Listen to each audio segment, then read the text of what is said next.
Today is truck review day. Today I have some Venture Highs, the regular ones, not the hollows. And these are the 8-inch wide ones. I'm going to be riding them on the Carlos Ribeiro I had, so primitive deck. And this is kind of like your standard primitive rider's setup. So I'm going to see how this feels, see how I like it. Before I start boring you with a bunch of mouthy words coming out of my face, I'm going to warm up on this board and get a feel for it.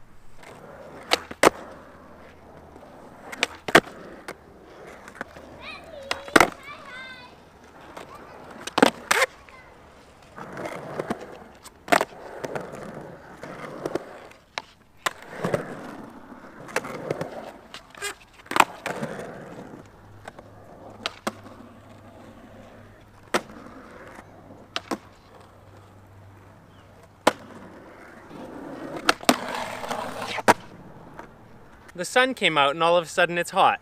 And we can't have two red shirt skateboarder guys on the internet, so I gotta have something else on. Thanks, Andrew. I like red shirts. Okay, first impressions on the Venture Highs is, and most important, I hate the way it mall grabs. It's just not comfortable. I'm a mall grabber, guys, and I don't like the way it feels. But after that, let's get on to some of the other things. I'll admit I came into this with some bias. I have never really liked these trucks.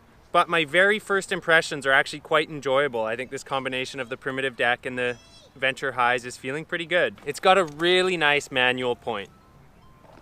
Phone's ringing. That's the first thing I noticed, is really broad adjustment. Better than my Indies and Friendship board. So let's get into the specs. I believe these are around 55 millimeters to the center of the axle, which is the same as Indies. So they're roughly the same as Indies, give or take. The Indy hollows, I believe, are a tiny bit lower because the base plate is thinner, so it takes a mil or two off. So these are roughly the same height as Indies. The back set from that nut to the center of the axle is roughly the same as Indies as well. So as a result, these have actually almost the same pop. So they feel basically the same as Indies in terms of pop. I think the main difference between these and Indies is probably a very slight difference in weight. I wouldn't be surprised if these are a little bit lighter. The turning is not bad. I've got these loosened right up, so they're turning pretty good. It doesn't feel exactly the same as an Indy, but I'm not suffering to carve. One of the first things I noticed is there is huge clearance from the Kingpin to the hanger. Huge clearance there. So for Smith grind tricks, it would be really beneficial. Indies now have more clearance on the stage 11s than they used to, but these have always had huge clearance on Smith grinds. So now I'm gonna try some flip tricks on this board, the limited amount that I can do, and see how I like the feel of it.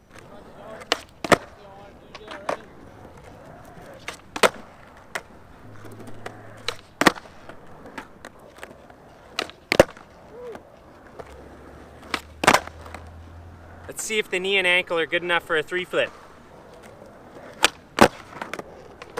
So it felt pretty good, and I think if I had a brand new setup, like new grip and a crisper board, it would feel really good on these trucks. Now, here's something I think some manufacturers and some pros that own companies might be a little naive about, is not all of us can buy new stuff all the time. So when you have a board that pops like this with, say, Independence or Venture Highs, it's great for a couple weeks. And then, because of the bigger space here and the lack of steepness, as time goes on, it gets kind of lousy. Whereas it's really awesome for a short period of time. So it's kind of like it's engineered to work really well for pros and then kind of suck in the long haul for the rest of us. That being said, I'm enjoying these, and I'm gonna skate some ledges today to check them out too.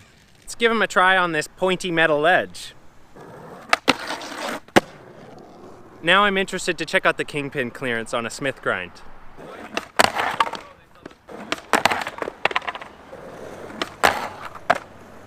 Kingpin Clearance was really good, so I'm going to show you about how far down I can push this thing before it catches. So it's perfect when you're locked up right there. You can go a little further. So basically my nose is almost touching the ground before the Kingpin hits. So huge Kingpin Clearance for Smith grinds. So now I want to know how these feel on a concrete ledge. So I'm going to go back to the ledge I have back there and see how they feel on some rough concrete. I've missed you. I'm not finding it discernibly different from any other metal. I'm obviously not having any problems on this ledge.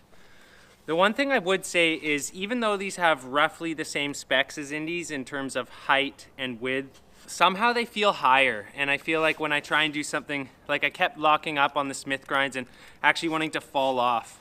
So for some bizarre reason, it kind of feels like the trucks don't pivot quite the same. When I'm trying to lay into a Smith or a crooked grind, I feel like I'm a bit higher up on the board and the truck kind of wangs out a little bit differently. And it's not what I'm familiar with, so I don't really like it. My final test on this board is going to be seeing how I like it on transition, how the trucks hug the coping, just how it feels in general, and turning around the corners.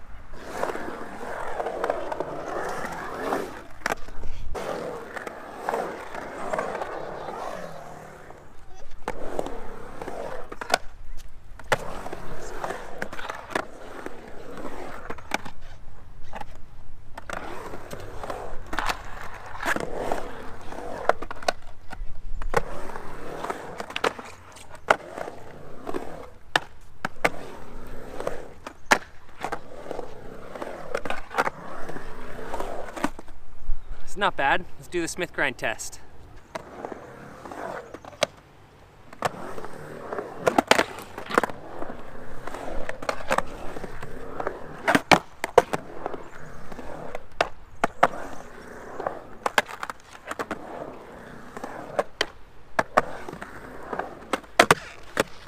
These high ventures actually worked out really well. And when I was doing a wheel bite test on them, I actually couldn't really max them out. So I think unless I changed the bushings from the stock to some bones, I would have a hard time maxing these out and getting wheel bite. I still want to do a little bit more skating on these ventures to flush out this review a little bit more. But it's another day and now I have to warm up again.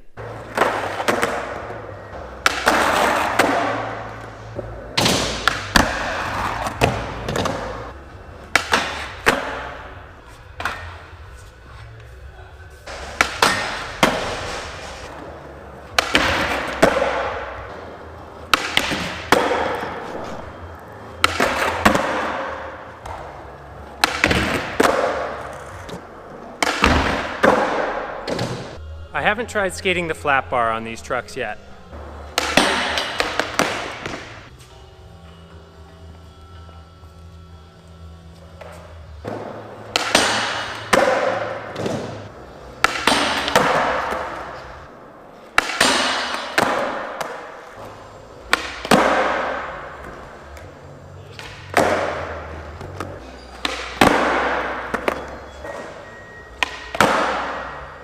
So it's time to grab a treat and your beverage of choice and finish up this truck review. These guys are roasting their coffee too light these days. A little too sour. Anyways, you're here for trucks. I'm really glad I went and did another test on those trucks, because with my knee and ankle feeling a little bit sharper, I was able to try some more flip tricks. Even with an old deck, I was getting really good pop. So I'm not surprised that some of the biggest poppers in the industry are riding trucks like this. Nick Tucker rides the high ventures. Tori Pudwill rides the high ventures. So even with an older and kind of flat board, I was still able to get pretty good pop. With brand new gear, I think it could be a great setup that I could really get used to. For some reason, they felt skinnier than Indies. And they definitely felt skinnier than Thunders. And that's just simply a proportion thing. You take a few mils off of the height, proportionately, it is skinnier. I still never really felt comfortable on ledges with them. For some reason, like I said, the way that truck wangs out just leaves me feeling like I'm sitting higher on the ledge with my nose and tail up a little bit higher. And this was really throwing me off for my tricks. I'm sure it's nothing that couldn't be figured out. I think one of the longest switch crooked grinds on record, done by Tori Pudwill, will prove that you can stand on top of these trucks on a ledge, but I was struggling with it.